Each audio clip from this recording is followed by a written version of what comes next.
There was a time when we never dared to dream at all. For most of his childhood, our youngest son had no friends. Justin was never invited to birthday parties or bar mitzvahs. A play date at a neighbor's house was a rare occurrence. Justin was that kid, the one nobody wanted to be around. Teachers dreaded having him in their classes. Moms and dads called the Little League administrators to make sure their children were not put on a team with Justin. We were those awful parents who could not control our child. It was a dark time. People judged us. Well-meaning friends recommended we get Justin a few sessions with a psychologist and he'll be fine. They accused us of being helicopter parents and said we needed to give him space. How do you not hover over a child on suicide watch? You can never leave a child on suicide watch alone, ever. Hope is nice, but it isn't enough. I lost hope more times than I can remember. It was faith, powerful love, relentless work, and sheer will that got us through 4 life and death crises with our son. 1, the result of illness at birth.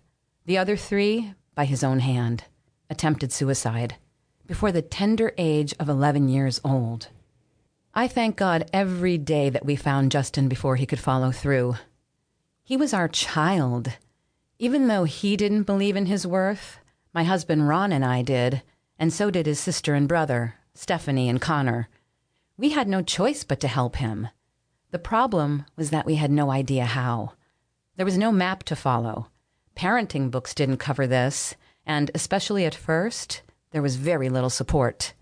Nothing. The one thing I knew was that we would do this together, as a family.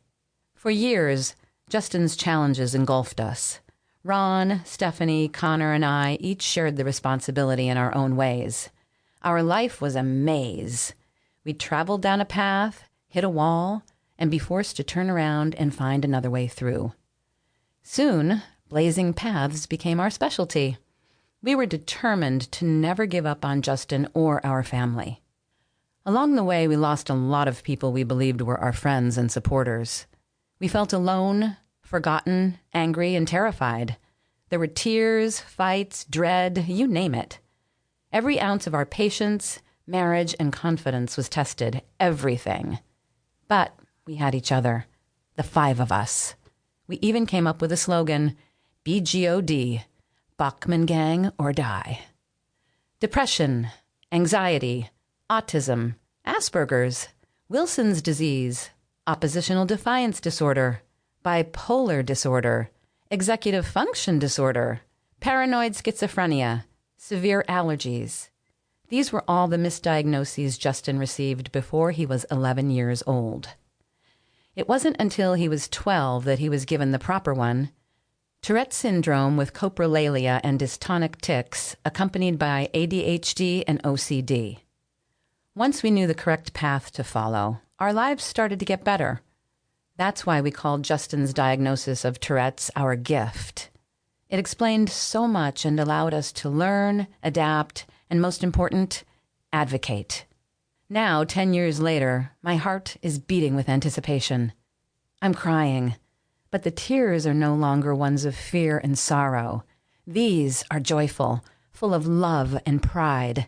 I'm sitting with my family in the Carrier Dome, getting ready to watch this incredible human, Justin, walk across the stage at Syracuse University's Newhouse School of Public Communications, where he will graduate with an amazing job as a broadcast journalist.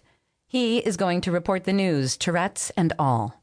As we entered the Carrier Dome, professors shook our son's hand, and students called out to Justin to say hello. He has friends.